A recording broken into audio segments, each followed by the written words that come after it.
आज आप देख रहे हैं हमारे साथ हमारे हॉस्टल के दो बच्चे हैं। ये हैं जैद और ये है सानिध्य। इसका एडमिशन अभी कुछ 15 दिन पहले हमारे पास हुआ था। और जब ये आया था स्कूल में तब इसकी कंडीशन क्या थी मैं इससे ही पूछ के बताता हूँ आपको। बेटा मुझे बताओ, जब आप स्कूल में आए थे तो आप पढ़ पाते थे? नहीं। लिख पाते थे? नहीं। क्या आप अपने आंसर्स कर पाते थे? नहीं। नहीं, ये नहीं कर पाता। और आज जस्ट 20 दिन के बाद ये क्या मैजिक कर रहा है मैं आपको दिखाता हूं। लेकिन ये मैजिक दिखाना हमारा काम नहीं है, इस मैजिक के पीछे की साइंस बताना मेरा काम है। क्यों? क्योंकि ये मैजिक की साइंस अगर आपको समझ में आ गई तो आप ये अपने बच्चे के साथ कर सकते हैं, आप ये अपने ट्यूशन के बच्चे के साथ कर सकते हैं, आप ये अपने स्कूल में कर सकते हैं। और अगर कोई प्रॉब्लम वहीं पर आपको दिखे तो मुझसे फोन पे संपर्क कर सकते हैं, स्कूल में आके विजिट कर सकते हैं। मैं चाहता हूं कि देश दुनिया के सारे बच्चे जो भी कमजोर हैं किसी कारणों से, वो भी तेज अगर हो पाए तो इससे अच्छी बात कोई हो नहीं सकती। और उसमें अगर मेरा सहयोग मिल जाए तो मैं बहुत ग्लैड महसूस करूंगा। तो हमारे हॉस्टल में हम 4 काम करते हैं। हॉस्टल में क्या, स्कूल में 4 काम करते हैं जिससे ये बच्चे कमजोर से तेज होने की तरफ चलते हैं। वो 4 काम कौन से हैं इसको विस्तार से समझिएगा। पहला, ये सानिध्य, दूसरा बच्चा क्यों खड़ा हुआ है। तो हमारे हॉस्टल में जब कोई बच्चा आता है तो सबसे पहले हम एक बड़ी चाइल्ड बनाते हैं। मतलब ये चाइल्ड है और ये इसका पेरेंट चाइल्ड है। सारी की सारी रिस्पॉन्सिबिलिटी किसी टीचर की तो होगी बट उससे पहले इसकी होगी। बेटा तुम क्या काम करते हो इसके लिए? सर जो इसको नहीं आता है वो मैं इसकी हेल्प करता हूँ। तो अभी तक आपने क्या चेंजेस इसके अंदर देखे हैं? इसके अंदर ये चेंजेस है सर, ये बहुत कुछ कर लेगा। अभी पहले क्या नहीं कर पाता था? पहले सर लिख नहीं पाता था, पढ़ नहीं पाता था, और सर जो आप लोग देते थे वो कुछ नहीं कर पाता था। अब सर ये सब कुछ करने लगा। क्या बात है, कितने दिन हुए? 15 डेज। बट अब ये प्रश्न है, ये हुआ कैसे? तो अब देखिए, ये 4 फॉर्मूले मैंने आपको बताए थे। पहला क्या था, एक बड़ी चाइल्ड। अब बताइए इसका कॉन्फिडेंस कहां जाएगा? जो बच्चे को पढ़ा रहा है, ऐसा ही कभी इसके लिए बड़ी चाइल्ड होगा, ऐसा ही कभी ये किसी के लिए बड़ी चाइल्ड बनेगा। जब कोई नया बच्चा आएगा ये परफेक्ट हो जाएगा। तो इससे हम क्या करते हैं, इसको हम बोलते हैं गुरु दक्षिणा। जो मैंने आपको दिया उसको किसी और को दे दीजिए, बट यही मेरी गुरु दक्षिणा है और कोई गुरु दक्षिणा हो नहीं सकती। बाकी स्कूल की फीस वो तो एक नॉर्मल है, वो अगर नहीं लेंगे तो स्कूल चलेगा कैसे, बट असली गुरु दक्षिणा तो यही है जो ये दे रहा है। अब 3 सूत्र हैं, इसको बहुत ध्यान से समझिएगा अगर आप चाहते हैं कि आपका बच्चा भी तेज हो। तो पहला जो मैं हमेशा कहता हूं, एक समय में एक काम। इस समय ये बच्चा एक ही सब्जेक्ट पे काम कर रहा है, एक ही सब्जेक्ट पे काम कर रहा हो ना? दूसरा तो नहीं पढ़ते? नहीं। आपको लगेगा यार पूरे दिन अगर एक ही सब्जेक्ट पढ़ेगा तो बोर तो नहीं हो जाएगा, तो पूछिए उससे, बेटा क्या तुम बोर होते हो? बेटा आप भी एक ही सब्जेक्ट पढ़ते हैं? यस। तो परेशान तो नहीं होते? पूरे दिन भर एक ही पढ़ते हैं? ये परेशान क्यों नहीं होते, उसके पीछे की भी साइंस है। अगर आप पूछना चाहते हैं तो कमेंट करिए, क्योंकि वो साइंस बताना आज मेरा काम नहीं है। I tell you the whole mechanism. So दूसरा जो सबसे इंपॉर्टेंट है वो ये है कि जब हम बच्चे को सही करने की बात कर रहे हैं, मतलब हम उसके प्रॉब्लम को सही करने की बात कर रहे हैं, लेकिन हमको ना प्रॉब्लम पहचाननी नहीं आती। हम रिजल्ट को प्रॉब्लम बोलते हैं, हम परिणाम को प्रॉब्लम बोलते हैं। जैसे ये बच्चा आया था मेरे पास तो ये पढ़ नहीं पाता था, तुम पढ़ पाते थे? नो। आप बोलोगे ये प्रॉब्लम है। ये पढ़ नहीं पाना प्रॉब्लम है कि रिजल्ट है?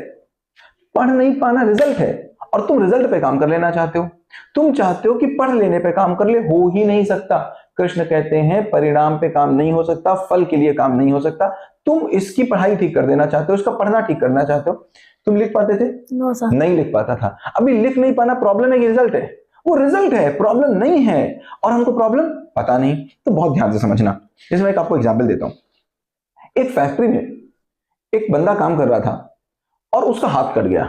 ये प्रॉब्लम है कि नहीं? है। कितनी बड़ी प्रॉब्लम है? बहुत बड़ी प्रॉब्लम। पूरी फैक्ट्री में बवाल मच गया, सॉल्यूशन ढूंढने लगे। अब वहां पर एसओपीज बनने लग गई। क्या कि फैक्ट्री में ऐसे हाथ डालना है, फैक्ट्री में ऐसे काम करना है, मशीनरी ऐसे काम कर रहा है, बहुत सारी एसओपी बन गई। फिर हाथ कट गया किसी और का, अब वो बहुत परेशान हो गया। तब वहां पर मैनेजर चेंज किया गया और एक मैनेजर आया, उसने कहा ये प्रॉब्लम तो है नहीं, ये तो रिजल्ट है। प्रॉब्लम क्या है वो समझते हैं। उसने पूछा कि हाथ क्यों कटा, तो रिजल्ट निकल के आया कि टिफिन गिर गया था अंदर। अंदर टिफिन गिर गया था, टिफिन को निकालने में हाथ कट गया। अब उसने बोला भाई टिफिन क्यों गिर गया? टिफिन तो अंदर लाना मना है, आपके लिए मस्त बनी हुई अंदर कैसे आ गई? तो एम्प्लॉय ने बोला कि गेट पर मुझे रोका ही नहीं गया। अब गेट पे गेटमैन की बात आ गई, गेटमैन ने रोका क्यों नहीं? गेटमैन के पास पहुंचे तो गेटमैन ने कहा मैंने तो सबको चेक किया, मैंने तो सबको रोका, हो ही नहीं सकता कि कोई एम्प्लॉय अंदर चला गया। फिर एम्प्लॉय के पास आए, भाई तुम अंदर कैसे आ गए? गेटमैन ने तुमको रोका नहीं। तो उसने बोला गेटमैन था ही नहीं। अब गेटमैन से बात बनी कि तुम रहे क्यों नहीं, ऐसा कैसे हो गया? तो गेटमैन ने कहा मैं हटा ही नहीं। पहुंची सुपरवाइजर के पास बात, ये क्या झूठ बोला जा रहा, कैमरा चेक किया गया तो पता चला कि वो 2 मिनट का गैप था। 2 ही गेटमैन थे 12-12 घंटे की ड्यूटी के। एक गेटमैन जाता था, दूसरा आता था, उसमें 5 मिनट का गैप होता था।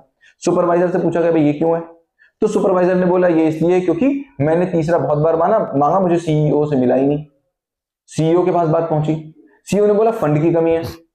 मालिक के पास बहुत पहुंची, मालिक को इंपॉर्टेंस समझ में आई, उसने फंड को रिलीज कर दिया। अब बताइए प्रॉब्लम कहां ढूंढी जा रही थी? हाथ कटने में। प्रॉब्लम कहां निकली? सीईओ के फंड को रिलीज करने में। तो ये सारे रिजल्ट थे। प्रॉब्लम क्या थी? सीईओ का फंड रिलीज करना। अगर सीईओ के पास फंड नहीं होता तो प्रॉब्लम फिर कहीं और आ जाती। करेक्ट? अभी ये पढ़ नहीं पा रहा है, इसकी प्रॉब्लम बहुत छोटी है। बचपन में आपने कहानी सुनी है, एक बाप और उसके 4 बेटे। वो एक लकड़ी देता था, तोड़ देते थे, 2 लकड़ी देता था, तोड़ देते थे, 4 दी, नहीं तोड़ पाए। तो समस्या क्या है? जब तुम बताते हो समस्या, तो समस्या नहीं होता है परिणाम, और परिणाम होता है ढेर सारी समस्याओं का पुलिंदा। ये पढ़ नहीं पाता है, ये बहुत ढेर सारी समस्याओं का पुलिंदा है। तो पहला हमने क्या काम किया? First work I have done कि एक समय में एक सब्जेक्ट, दूसरा सब्जेक्ट नहीं चलेगा, और केवल 45 डेज एक सब्जेक्ट चलेगा, और 45 डेज में उस सब्जेक्ट से बच्चा मुक्त हो जाता है। मुझे बताओ, आज बुक तुमको टीचर को पढ़ाने की जरूरत पड़ती है? No sir. अपने आप अपनी बुक कर सकते हो? Yes sir. ये पूरी बुक कितनी दिन में खत्म कर सकते हो? 15 डेज। 15 दिन में पूरी बुक अपने आप खत्म कर सकता है, पूरे साल की। 15 डेज में पूरे साल की बुक खत्म कर सकता है। जस्ट स्टार्टिंग, थोड़ी देर में आप देखेंगे 5 दिन में खत्म कर सकता है। अभी इस बच्चे से पूछते हैं, बेटा तुम ये बुक कितने दिन में खत्म कर सकते हो? 10 डेज। 10 डेज में पूरी बुक खत्म कर सकता है। क्यों खत्म कर सकता है? क्योंकि पढ़ाने का तरीका क्या है? क्या मैंने विष्णु पुराण का सूत्र आपको बताया था? कर्म वही है जो बंधन मुक्त करे, और विद्या वही है जो शिक्षा, जो विद्या वही है जो जीवन मुक्त करे। तो जीवन मुक्त का मतलब क्या? मर जाए ना, जीवन की समस्याओं से मुक्ति। अगर ये बुक अपने आप नहीं कर पाता है, 2 रास्ते मैंने बताए थे आपको। एक, मैं इसका कोर्स पूरा करा दूं, और दूसरा, इसको कोर्स पूरा करने के लायक बना दूं। अब ये बुक अपने आप खत्म कर सकता है, मतलब ये बुक पूरी करने के लायक बन गया। बट ये बना कैसे? इस बात को बहुत जरूरी बच्चे को बनाना है ना, पूछना पड़ेगा। तो ये था दूसरा सूत्र। क्या? कि प्रॉब्लम की जड़ में जाके काम करना। मैं दिखाऊंगा अभी प्रॉब्लम की जड़ में कैसे जाते हैं। और तीसरा है कि हम सीरीज में काम करते हैं, और हम एक्चुअल, मेरी ब्रेन जो लैंग्वेज समझता है मैं उसमें काम करता हूं। तो आपका ब्रेन कौन सी लैंग्वेज समझता है? आप बोलोगे हिंदी इंग्लिश। ये कंप्लीट झूठ है। हिंदी इंग्लिश आपका ब्रेन नहीं समझता।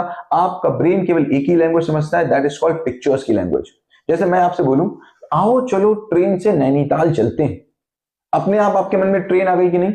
अपने आप आपके मन में नैनीताल आ गया कि नहीं? आप रोक के दिखाना, मैं आपको बोलता हूं। देखो, बंदर पेड़ पे कूद रहा है, रोक के दिखा दो आप इमेज को, बंदर और पेड़ की। नहीं रोक सकते। मैं आपको बोलूं, मैं सड़क पर धीमे धीमे चल रहा हूं, रोक के दिखा दो आप इमेज।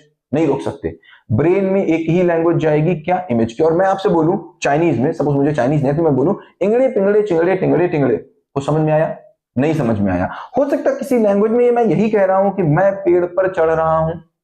करेक्ट? क्यों नहीं समझ में आया? क्योंकि इस लैंग्वेज से आपका ब्रेन कोई पिक्चर नहीं बना पाता। मैं अगर आपसे बोलूं, आओ चलो पुंग से, पुंग मान लीजिए कोई व्हीकल है, पुंग से एलो चिलाविया चलते हैं, आई कोई इमेज एलो चिलाविया की? नहीं आई। पुंग की कोई इमेज आई? नहीं आई। क्यों? क्योंकि ये वर्ड आपको नहीं आते। तो जब तुम कहते हो मुझे ये वर्ड नहीं आते, तो आप कहना चाहते हो मुझे इस वर्ड की पिक्चर्स नहीं आती। तो हम क्या डील करते हैं पिक्चर्स में? इसको बहुत ध्यान से समझना। लैंग्वेज क्या होती है?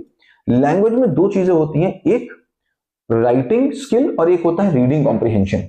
राइटिंग स्किल का मतलब क्या है और रीडिंग कॉम्प्रिहेंशन का मतलब क्या है, जब तक तुम ये नहीं समझोगे तुम अपने बच्चे को लैंग्वेज में तेज नहीं कर सकते। बहुत गहरी साइंस आपको समझनी पड़ेगी कि राइटिंग कॉम्प्रिहेंशन है क्या, रीडिंग कॉम्प्रिहेंशन है क्या, और राइटिंग स्किल चीज क्या है। जैसे ही समझाओ, इसको समझाया, ये 15 दिन के अंदर अपनी पूरी बुक करने लगे। आप समझो क्या है। एक राइटर ने एक चैप्टर लिखा, जैसे अभी एक चैप्टर करेगा, जो डर गया वो मर गया, अभी आपको करके दिखाएगा। जो डर गया वो मर गया एक चैप्टर था जो राइटर ने लिखा। तो राइटर के लिखने से पहले वो चैप्टर कहां था? उसके दिमाग में। दिमाग में किस चीज फॉर्म में था? पिक्चर्स के फॉर्म में था। जब हम सोचते हैं कुछ भी तो पिक्चर्स के फॉर्म में ही होता है। अब उसके यहां पर पिक्चर्स के फॉर्म में था, उसने उस पिक्चर की फॉर्म को वर्ड्स में कन्वर्ट कर दिया और लिख दिया। मतलब जो वर्ड्स हैं वो कोडिंग है किसकी? पिक्चर्स की। तो इन पिक्चर्स को राइटर ने अपने वर्ड में कन्वर्ट करके नोटबुक में लिख दिया या बुक में लिख दिया। ये क्या है? Writing skill. राइटिंग स्किल का मतलब होता है कि हम अपनी पिक्चर्स को अपने शब्दों में कन्वर्ट कर पाएं, और ऐसा कन्वर्ट कर पाएं, इतना प्यारा कन्वर्ट कर पाएं कि पढ़ने वाला सेम पिक्चर्स बना ले जो मैंने बनाई थी। मर्सी तो सबने लिखी, बट शेक्सपियर ने लिखी तो बात बदल गई। क्यों? क्योंकि शेक्सपियर का जब हम पढ़ते हैं तो मेरे दिमाग में बहुत अच्छी पिक्चर बनती है। प्रेमचंद जब लिखते हैं तो बहुत अच्छा लिखते हैं। मतलब क्या? वो अपनी बात को बहुत अच्छे से एक्सप्रेस कर लेते हैं। बात मतलब अपनी पिक्चर्स को बहुत अच्छे से एक्सप्रेस कर लेते हैं। ये है राइटिंग स्किल। और रीडिंग कॉम्प्रिहेंशन का मतलब? रीडिंग कॉम्प्रिहेंशन का मतलब, मैंने प्रेमचंद की स्टोरी पढ़ी गोदान, और गोदान पढ़ने के बाद मेरे मन में वही पिक्चर्स बन गई जो प्रेमचंद्र के मन में थी।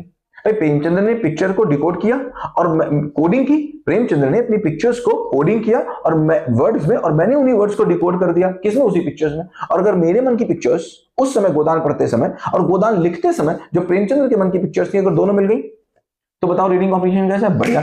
इन पिक्चर्स में मिसमैचिंग को हम क्या बोलेंगे, या तो राइटिंग कॉम्प्रिहेंशन बुरा या फिर रीडिंग कॉम्प्रिहेंशन बुरा। अब मुझे बताओ, बच्चे ने अगर पढ़ के सेम पिक्चर्स बना ली जो प्रेमचंद्र के मन में थी, और बाद में अगर आंसर लिख के सेम पिक्चर्स अपने वर्ड में कन्वर्ट कर दी, उन आंसर्स में कन्वर्ट कर दी सेम पिक्चर्स, और सेम पिक्चर्स एग्जामिनेशन हॉल में जब लिखा इसने और एग्जामिनर ने जो कॉपी चेक की उसके मन में बन गई, मतलब जो प्रेमचंद्र के मन में थी वही बच्चे के मन में है, और बच्चे के मन ने वही पिक्चर्स एग्जामिनर के मन में बनवा दी। तो बताओ मार्क्स कितने आएंगे, 100।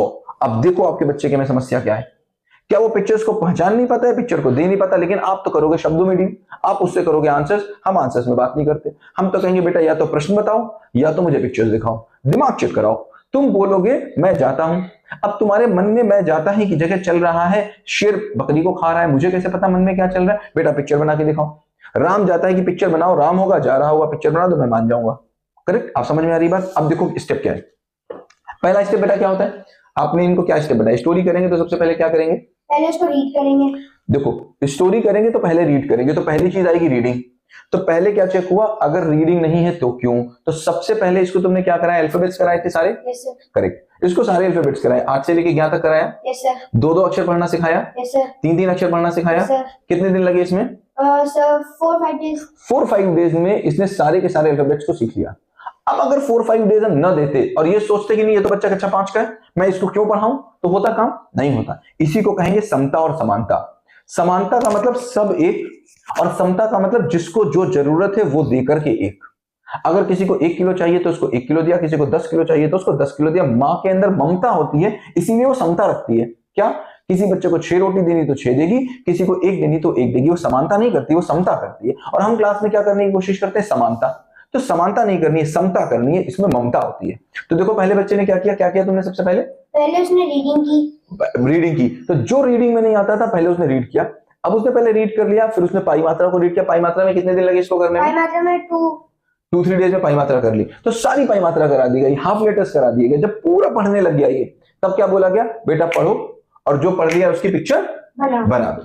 जो पढ़ लिया उसकी पिक्चर्स बना लो। अभी तुम जो पढ़ के उसकी पिक्चर्स बना सकते हो, किसी भी चीज को पढ़ के उसकी पिक्चर बना सकते हो। तो मतलब तुमने पढ़ा और पढ़ने के बाद मुझे दिखाओ पिक्चर तुम बना लेते हो कि नहीं। अब ड्राइंग से मुझे मतलब नहीं है, देखो अच्छा से मतलब नहीं है, मुझे सच्चे से मतलब है। किससे मतलब है, सच्चे से। अच्छे से मतलब नहीं है। मम्मी कैसी चाहिए, सच्ची की अच्छी, सच्ची। पापा कैसे चाहिए, सच्चे की अच्छे, सच्चे। भाई कैसा चाहिए, सच्चा की अच्छा, सच्चा। बेटा कैसा चाहिए, अच्छा की सच्चा, सच्चा। हम दुनिया पढ़ी अच्छा बनने के चक्कर में, जब तक अच्छा बनने के चक्कर में पढ़ोगे ना तब तक दिक्कत होगी। सच्चा बनो। तो हमने अपने स्कूल में क्लास कैसी बना रखी है, हॉस्टल में क्लास कैसी बना रखी है, एक क्लास आपको मिलेगा जहां पर केवल अल्फाबेट्स ही सिखाए जा रहे होंगे। जिसको अल्फाबेट नहीं आते पहले आओ और बढ़ो आगे। एक क्लास होगी जिसमें केवल पाई मात्रा सिखाई जा रही होंगी। जिसको पाई मात्रा नहीं आती यहाँ पर पाई मात्रा करिए, आगे बढ़िए। जिस बच्चे को आधा लीटर नहीं आता, आधा लीटर करिए, आगे बढ़िए। जो प्रॉब्लम होगी उस प्रॉब्लम को खत्म किया जाएगा, रिजल्ट पे काम नहीं किया जाएगा। अब देखिए आप 15 दिन के अंदर रिजल्ट इसका। तो पहले क्या किया इसने, पढ़ना सीखा। पढ़ने के बाद क्या करता है, पढ़ने के बाद जो उसको पूरी स्टोरी को समझता है, स्टोरी को समझता है और उसके क्वेश्चन बनाता है, पिक्चराइजेशन करता है और टफ वर्ड्स फाइंड करता है। करेक्ट। रीडिंग कॉम्प्रिहेंशन ना होने के पीछे 2 कारण, एक या तो पढ़ना नहीं आता या तो उस वर्ड की मीनिंग नहीं आती। So what we do, every word meaning they write and every word meaning they picturize. करते हैं आप काम ये। फिर पूरी की पूरी नोटबुक को, पूरी की पूरी बुक को ये पिक्चराइज करता है, फिर उस पर क्वेश्चन बनाता है। अब देखो मैं आपको दिखाता हूं। हाँ एक और बात, ये क्लास 5 में है और इसने शुरू कहां से किया था, ABCD से। अभी देखो ये ग्रेड 2 पे आ गया। ये सारी बुक्स लाइब्रेरी से मिलती हैं, बच्चों को नहीं खरीदनी होती है। ग्रेड 2 पे, ग्रेड 2 की जब ये बुक खत्म कर देगा तो ग्रेड 3 पे जाएगा, ग्रेड 3 की खत्म कर देगा ग्रेड 4 पे जाएगा, ग्रेड 4 की खत्म कर देगा ग्रेड 5 पे जाएगा, और अपनी क्लास से एक क्लास आगे तक हम इसको करा के छोड़ देंगे। अब ये किसी भी क्लास की बुक कर पाएगा। इसको पढ़ना आता है तो किसी क्लास को पढ़ पाएगा, किसी क्लास को लिखना आता है तो किसी क्लास को लिख पाएगा, किसी क्लास को। इसमें से कितनी स्टोरी तुम कर सकते हो, सारी कर सकते हैं। क्यों, क्योंकि पढ़ना आ गया, लिखना आ गया, पिक्चर बनाना आ गया। क्या जरूरत है टीचर की, टीचर का काम है इसको लायक बना देना, ना कि इसका हाथ पकड़े रहना। कहते हैं अगर तुम उंगली नहीं पकड़ोगे तो तुम किसी को चलना नहीं सिखा सकते, और अगर तुम हाथ नहीं छोड़ोगे तो तुम दौड़ना नहीं सिखा सकते। तो दौड़ना सिखाना है तो हाथ छोड़ना पड़ेगा, हम हाथ नहीं छोड़ना चाहते। अब देखो एक स्टोरी है, इस पूरी स्टोरी को सबसे पहले तुमने क्या किया, इसको पढ़ा, रीड किया, then you have done what, word meaning किया, देन देखो इसने पूरी स्टोरी को कुछ एक पिक्चर्स में पिक्चराइज कर दिया, कुछ एक पिक्चर्स में। और ये जो मैं इससे सुनूंगा स्टोरी, तो ये मुझे स्टोरी इससे नहीं सुनाएगा, मुझे पिक्चर से सुनाएगा। देखो मैं 2-3 लाइनें से सुनने की कोशिश करता हूँ, देखो कैसे सुनाता है। बेटा सुनो। एक बालक था, उसका नाम नरेंद्र था। वह काशी विश्वनाथ आराम से, हाँ। वह काशी विश्वनाथ मंदिर के पास खेल रहा था।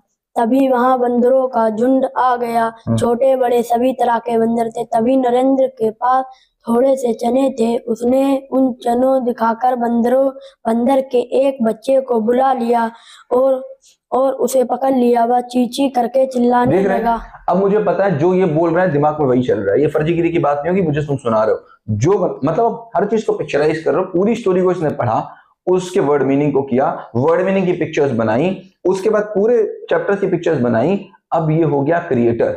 अब मुझे बताओ ये कभी चैप्टर को भूलेगा? बट इसके बाद जो काम हो रहा है उसके बाद तो बिल्कुल नहीं भूलेगा। अब हम क्लास में क्या कराते हैं, क्लास में चैप्टर्स को पढ़ते हैं, बच्चे को एक्सप्लेन करते हैं और क्वेश्चन आंसर लिखा देते हैं, और अगला चैप्टर फिर कराना पड़ता है। क्यों? क्योंकि ना तो उसको पढ़ना आया, ना तो उसको लिखना आया, ना तो उसको क्वेश्चन आंसर लिखना आया। जितने चैप्टर्स थे सारे हमको कराने पड़ेंगे। और हमने क्या कराया, बेटा पढ़ना अपने आप सीखो, पिक्चर्स बनाना अपने आप सीखो। अगर तुम पढ़ना सीख गए तो सारे पढ़ सकते हो, पिक्चर्स बनाना सीख गए तो सबकी बना सकते हो, वर्ड मीनिंग डिक्शनरी में ढूंढना सीख गए तो सारे ढूंढ सकते हो। उसके बाद क्या करेंगे, उसके बाद आंसर लिखोगे ना, प्रश्न बनाओगे। पूरी इस स्टोरी पर इसने 50 प्रश्न बनाए, 50 प्रश्न चाहिए मुझे। बेटा पढ़ के दिखाओ प्रश्न, पढ़ो। एक बालक कहाँ था, और पढ़ो, पढ़ते चले जाओ। एक बालक कहाँ था, वह कहाँ खेल रहा था, बालक का नाम क्या था, वहां किसका झुंड आ गया, झुंड में किस तरह के बंदर थे। अब इसने हर लाइन पे 1-1, 2-2 प्रश्न बना लिए। पहले देखिए पढ़ने लग गया। पढ़ पाते थे बेटा तो पहले? नहीं सर। 15 दिन के अंदर ये ऐसे पढ़ रहा है, जस्ट 15 डेज। हम क्या करेंगे, थोड़ी हिंदी, थोड़ी इंग्लिश, थोड़ी मैथ, थोड़ी साइंस, थोड़ी जीके, थोड़ा कंप्यूटर, और वो भी समानता के हिसाब से। मुझे बताओ अगर मैंने उसको 45 दिन केवल हिंदी के दे दिए तो हिंदी से मुक्त हो गया कि नहीं हो गया? उसके बाद उसको 50 दिन मैथ्स के दे दो, मैथ्स से मुक्त हो जाएगा। उसके बाद उसको दे दो इंग्लिश के, 1 महीना लगेगा, उससे मुक्त हो जाएगा। सब्जेक्ट तो 6 कराने हैं तुमको, तो 6 अलग अलग कर लो, दिक्कत क्या है भाई? खाना बनाते हो तुम, कैसे बनाते हो? थोड़ी सी दाल चढ़ाई, उतार ली, फिर सब्जी चढ़ाई, उतार ली, फिर रोटी चढ़ाई, उतार ली ना। कब तक दाल चढ़ाते हो? तब तक जब तक वो पक नहीं जाती। सब्जी चढ़ाते हो जब तक वो पक नहीं जाती। रोटी बनाते हो तब तक जब तक वो पक नहीं जाती। सूत्र काम करता है, जब तक तोड़ेंगे नहीं तब तक छोड़ेंगे नहीं। ये पकाने का काम, लेकिन खाने का कैसे होता है? मिला मिला के। अब प्रश्न आया कि हिंदी अगर छोड़ देगा मैथ्स करते समय तो फिर हिंदी भूल जाएगा ना। वो खाने का काम मिला मिला के होगा। कैसे होता है कमेंट में करिए अगर आपको सीखना हो तो। I will tell you in some other video. आज हम लोगों ने क्या बात किया, हमने बात किया कि सबसे पहले एक बच्चे के साथ एक बड़ी बच्चा होना चाहिए। अगर बड़ी बच्चा है तो इसकी पहली प्रॉब्लम कौन सॉल्व करेगा, ये कि टीचर? ये सॉल्व करेंगे। तो बताओ किसका किसका फायदा होगा? केवल इसका या दोनों का? दोनों का फायदा होगा। इसका कॉन्फिडेंस बढ़ेगा कि नहीं बढ़ेगा? बिल्कुल बढ़ेगा। तो ये हो गया पहला टीचर, और ये हो गई मेरी गुरु दक्षिणा, ये इसको बनाएगा। अगली बार ये किसी और बच्चे के साथ बड़ी टीचर बनेगा, करेक्ट। दूसरा, हम एक समय में एक सब्जेक्ट करेंगे। तीसरा, हम केवल पिक्चर्स में डील करेंगे, चाहे कोई सब्जेक्ट हो। मुझे पिक्चर्स पिक्टोरियल दिखाओ। मैथ्स अगर तुमको दिखती नहीं, फ्रैक्शन तुम लगा रहे हो 1/4 प्लस 7/2, मैंने कहा 7/2 को पिक्टोरियल बना के दिखा दो, बना नहीं पा रहे हो तुम, तो तुमको 7/2 आता ही नहीं, झूठ बोल रहे हो तुम खाली मैकेनिज्म है। क्या हो तुम? जंगल के शेर नहीं, तुम सर्कस के शेर हो। तुमने पेड़ पर चढ़ना, तुमने टेबल पर चढ़ना और टेबल से उतरना सीख लिया, ये था ट्रेन्ड, नॉट एडुकेटेड। तुमने 1/2 प्लस 7/2 को तुमने जोड़ना सीख लिया, कैसे? एक फॉर्मूले से। बट तुमको 7/2 दिखता है ही नहीं। जब तुमको 7/2 दिखेगा नहीं, तुम उससे कभी मिले नहीं, तुम उसको जानते नहीं, तो तुम 2 दिन के बाद भूल जाओगे। यही हो रहा हमारे एजुकेशन सिस्टम में। हमको इसको पूरे को टॉपल करना है, पूरे को ठीक करना है। ये जो न्यू एजुकेशन पॉलिसी आई है वो कहीं ना कहीं इसी चीज को प्रमोट कर रही है। बट उसको समझना अंदर से बहुत इंपॉर्टेंट है। अगर अंदर से नहीं सीखे तो हम बच्चे को स्किल्स पे नहीं सिखा पाएंगे। स्किल में काम करिए। रीडिंग, तो रीडिंग की स्किल जब परफेक्ट हो जाएगी तब हम आएंगे रीडिंग की, राइटिंग की स्किल पे। जब राइटिंग परफेक्ट हो जाएगी तब हम आएंगे रीडिंग कॉम्प्रिहेंशन पे। जब रीडिंग कॉम्प्रिहेंशन परफेक्ट हो जाएगी तब हम आएंगे राइटिंग कॉम्प्रिहेंशन पे। जब ये परफेक्ट हो जाएगा तब हम आएंगे क्वेश्चन मेकिंग पे। जब क्वेश्चन मेकिंग परफेक्ट हो जाएगी तब हम आएंगे आंसर राइटिंग पे। जब आंसर राइटिंग परफेक्ट हो जाएगी, अब बचा क्या? लेकिन जो हो वो पूरा हो। एक लास्ट बात, कैसे पता चलेगा कि स्किल में काम हो रहा है या नॉलेज में काम हो रहा है? दोनों में अंतर है। स्किल और नॉलेज में अंतर समझिए। अगर आप साइकिल चला लेते हैं तो कहां कहां, आप मान लीजिए दिल्ली में रहते हैं तो दिल्ली में चला लेंगे, हाँ, बंबई में चला लेंगे, हाँ, पाकिस्तान में चला लेंगे, हाँ, कनाडा में चला लेंगे, हाँ। अगर कोई कहे मैं कनाडा में साइकिल नहीं चला पाऊंगा, दिल्ली में चला लेता हूं, तो समझ लेना ना उसको दिल्ली में चलानी आती ना कनाडा में चलानी आती, दोनों जगह नहीं आती। वो झूठ बोल रहा है, मक्कारी कर रहा है, फरेब कर रहा है। और वो क्या बोल रहा है, दिल्ली की मुझे रास्ताएं आती हैं और कनाडा की रास्ताएं नहीं आती। ये रास्ता आना इज नॉलेज और साइकिल चलाना आना इज स्किल। समझ रहे हैं, दोनों में अंतर समझ रहे हैं। रास्ता आपको केवल दिल्ली के पता है, बिल्कुल ठीक, लेकिन साइकिल चलाना दुनिया में कहीं भी आता है। समझ में आया? तो नॉलेज का मतलब क्या? नॉलेज का मतलब जब केवल ये इस स्टोरी के जवाब दे पाए, ये नॉलेज है। इस स्टोरी का जवाब नहीं दे पाएगा, क्यों? क्योंकि इसने पढ़ा नहीं है। लेकिन स्किल का मतलब क्या? ये इसको भी पढ़ सकता है, ये इसके भी आंसर्स लिख सकता है, ये इसके भी क्वेश्चन बना सकता है। तो जब आपका बच्चा प्लेस वैल्यू पढ़े और केवल अपनी बुक के आंसर दे पाए, तो समझ लेना उसको केवल दिल्ली में साइकिल चलाना आता है, नॉलेज है।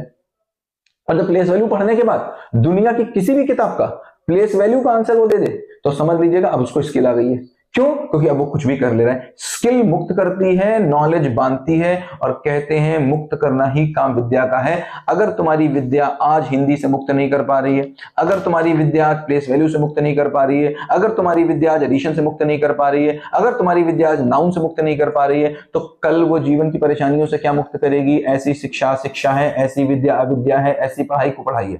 So thank you so much Zaid and सानिध्य, बहुत अच्छा लगा आपसे बात करके। And they need your blessings, आपकी ब्लेसिंग्स चाहिए, इनको जरूर दीजिएगा। और ऐसे वीडियोस मैं बनाता रहूंगा। अगर आपको इस बात कुछ और भी पूछना हो तो मुझे कमेंट करिए। देखने आना हो कभी स्कूल तो आप देखने आइए, और फोन पे भी संपर्क कर सकते हैं। Thank you so much, have a great day ahead.